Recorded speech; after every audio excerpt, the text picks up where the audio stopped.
with the end of season 2, I want to make a quick video sharing my thoughts. Now, regardless of where you're at, whether you hated it, loved it, we can all agree it's a big win for the community. And more importantly, the author. Yo, this is the number of monthly hits Classroom with the Lead got after episode 12. This is after episode 13. 2.2 million monthly hits just on YouTube. And the trend is just going up. Lots of exposure for the author Kinunasa. I hope I pronounced that right. I'm excited for the dude. He brought us this incredible story. I'm praying this brings good things his way. Not to mention, with the boom in popularity, we got so much good art. I see something new on Twitter every day. Special shout out to Kagura. Man's been killing it. Okay, so what do I think about the show itself? Let's start off with the good. The OP is an absolute banger. Dance in the game straight to my playlist. Especially the sequence with all the girls. Beautiful. Also, we got some banger scenes. Dude, when Kei was bullied, it was uncomfortable in the books. But man, seeing it go down in the anime, it was nuts. Not to mention when Aine Koji confronts her after,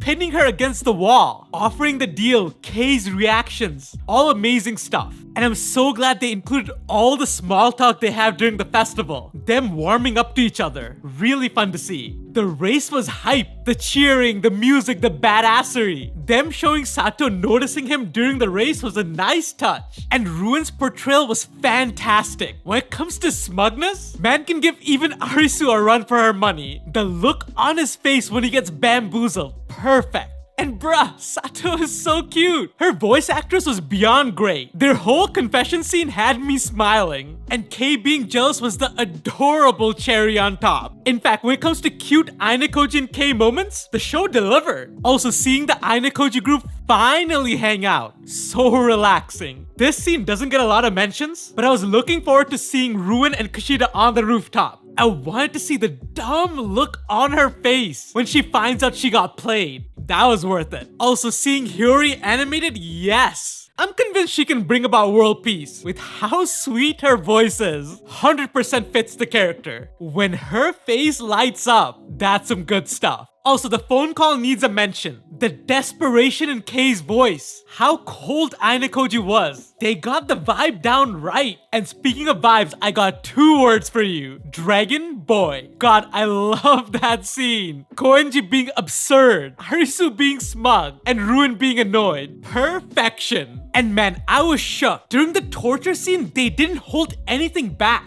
They did not censor at all. In fact, they went further than I imagined, heading in waterboarding and stuff. Really uncomfortable, but that's kind of like the point of the scene. And I don't think I need to say, but I'm gonna say it anyways. The fight was top notch. Yo, my boys got some taijutsu. Man's about to become the next Hokage. Is it bad I was laughing when Ruin got his face obliterated? Yeah, I'm going to hell. And not really a hot take, but episode 13 was my favorite. I am a sucker for romance. Seeing the whole double date, Sato's confession, Kei and Aine Koji's walk, also that final confrontation. What a way to end the season. But here's where I get into some of the bad. Firstly, the animation was hit or miss. Just look at what they did to Manabu. Horikita is gonna have a heart attack. Also, if you've read the books, a lot of scenes feel rushed. Like there's always something missing. The dialogue feels empty, and I know why. I'm gonna be honest with you all, especially if you're a novel reader like me. Sadly, the anime was not meant for us. It's promotion to get more people into the books. Think of it like a big trailer. That's often the deal with these 12-episode shows. They're rarely profitable. They make the money back through book sales. I can tell what the mindset was. Get all the cool moments in and hope people buy the books. I say they've accomplished that. Objectively, the reception is good. It got an 8.17 on my anime list. 8.17! Do you know what else got that? Nisei Monogatari, Overlord Season 4, My Hero Academia Season 2, the original season of Shokugeki no Soma. It's not a bad place to be. I'm sure it's gonna bring more people into the books. But I do have another worry, which is anime-only watchers judging the story in the light novels based on what they see in the show. And here I'm gonna draw a hard line. The light novel and anime are not the same story. All they share are the characters and some of the events. That's why I held back any criticism when I was talking about the scenes. I didn't mention any cut content because to me the books and the show are different stories. What is the anime if you break it down? Simple, it's a power fantasy. You've seen this before. Irregular Magic High School, Arifureta, even Granddaddy Sword Art Online. Dude is super OP, he can never lose, hides his power levels and multiple girls like him. It's a popcorn show and it's good at being that. Definitely a unique flavor. And even the animators leaned into it. The final episode is a perfect example. When Ainekoji turns down Sato, in the novels he was grateful to her. Regardless of how he feels, it's his first date ever. She showed him genuine kindness, something he's never gonna forget. But in the show they only leaned into his cold side, saying she's not worth smiling for. Not the same story. With the anime, I'm not digging deep. What I see is what I get. Characters are one-dimensional, there is no growth. But with the novels, each volume reads like a murder mystery. It legit has replay value. I can reread and always catch something new. And as much as I enjoyed the show, it does not hold a candle to the novels. Because while show Ainekoji is cool, novel Ainekoji is the GOAT. One of the best written characters I've ever seen. And while the relationship in the show is cute, the romance in the books keeps you glued to the page. The depth and attention is on another level. So yeah, to sum it up, big win for the series and the author. Lots of cool new art, got to see some of my